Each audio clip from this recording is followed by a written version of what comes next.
Graça e paz, meu amado. O meu desejo é que o Senhor Deus abençoe ricamente a sua vida e a vida da sua família. Algumas vezes me trazem uma pergunta que eu julgo muito importante. Por quanto tempo devo orar por uma determinada questão? As pessoas que me trazem essa pergunta geralmente estão lutando com determinados aspectos da sua vida que têm sido apresentados repetidas vezes a Deus em oração. E essas pessoas temem estar desagradando a Deus com a sua atitude.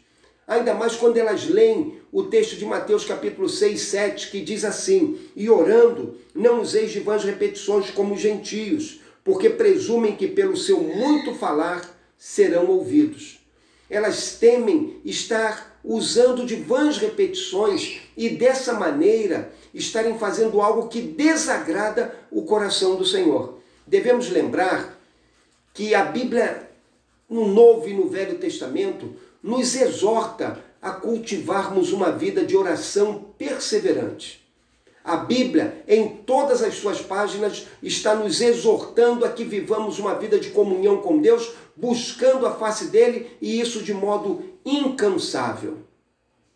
É preciso também que nós lembremos que quando Jesus fala de vãs repetições, ele está falando daquelas pessoas que viviam uma vida formal diante de Deus, os religiosos dos seus dias, e também está pensando nos gentios, pessoas que viviam fazendo orações mecânicas, repetitivas, vazias, fúteis, buscando dessa maneira manipularem a vontade dos seus deuses. Jesus disse que essa atitude é equivocada, mas ele não diz que a nossa atitude de perseverarmos em oração, buscando a face de Deus, seja algo que desagrade ao Senhor. Muito pelo contrário, ele nos exorta a cultivarmos uma vida de perseverança em oração. Olha o que ele nos fala no capítulo 7 de Mateus. Pedi e dar-se-vos-á, buscai e achareis, batei e abrir-se-vos-á. E como se isso não fosse suficiente, o Senhor amplia essa ideia no verso de número 8 desse capítulo 7, quando ele diz assim: pois todo o que pede recebe, o que busca encontra, e a quem bate abrir-se-lhe-á. Na verdade, Jesus está exortando os seus discípulos a que eles sejam perseverantes em oração, prometendo-lhes que a perseverança deles em oração será recompensada pelo Senhor. Eu e você devemos entender uma coisa, como servos de Deus, quando nós oramos sob a influência do Espírito Santo de Deus, e o Espírito Santo de Deus nos leva a colocar diante de Deus repetidas vezes uma determinada questão diante do Senhor, ele faz isso porque ele quer que perseveremos em oração até recebermos a resposta adequada da parte de Deus. Geralmente, quando o Espírito gera em nosso coração essa atitude de perseverança em orar, é porque ele quer nos dar determinada resposta às nossas orações, e ele vai então preparar o nosso coração para alcançarmos aquela resposta, para que a possamos receber de maneira sábia e adequada aos olhos de Deus. Olhar para a vida dos homens do passado é perceber isso de modo muito claro. Davi orou por muitos anos até alcançar o reino de Israel. Abraão e Sara oraram por 25 anos.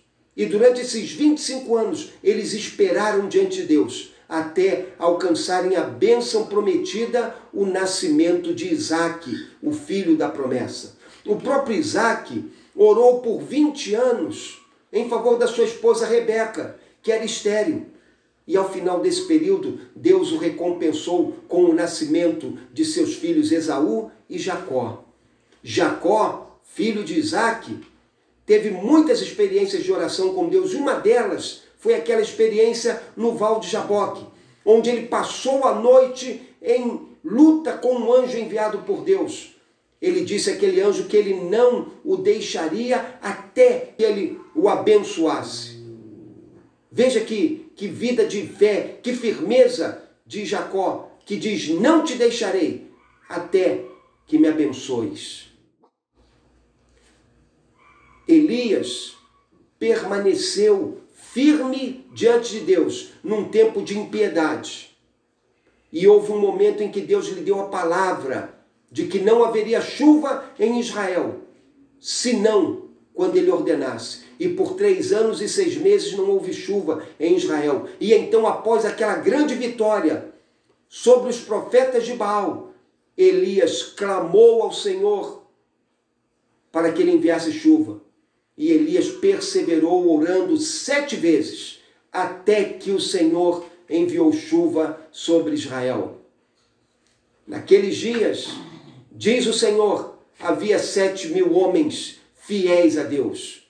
7.000 homens que não dobraram os seus joelhos a Baal. 7.000 homens que durante 3 anos e 6 meses perseveraram em oração para que Deus manifestasse a sua glória sobre Israel. E Deus assim fez, abençoando Israel e manifestando a sua soberania e poder sobre o seu povo. Meu amado, eu e você somos chamados a orar de modo perseverante. Eu e você somos chamados a orar até que Deus responda a nossa oração. Eu e você somos chamados a orar e a continuar orando até que o Senhor manifeste a sua bênção sobre nossas vidas. Eu e você somos chamados a orar e continuar orando até que o brilho da face de Deus se manifeste sobre nossos corações. Eu e você somos chamados a orar e continuar orando até que a noite se desfaça e o sol da justiça brilhe sobre nossas vidas. Eu e você somos chamados a orar e a continuar orando, perseverantes, incansáveis, até que o Senhor nos abençoe. Quero deixar com você um parágrafo de um livro que tem abençoado muito a minha vida, do pastor Wesley Duewel. O livro é chamado Toque o Mundo através da Oração. E nesse livro ele diz o seguinte: por quanto tempo devo pedir até que a sua resposta seja dada? Por quanto tempo deve buscar até que encontre? Por quanto tempo deve bater na porta do céu até que ela seja aberta? Quero repetir, tão certo como Deus se encontra em seu trono, a seu tempo ceifaremos, se não desfalecermos. Os céus e a terra podem passar, mas a sua palavra jamais passará ou falhará. Meu amado, persevere pelo tempo que for necessário, até receber a bênção da parte de Deus. Que Deus te abençoe.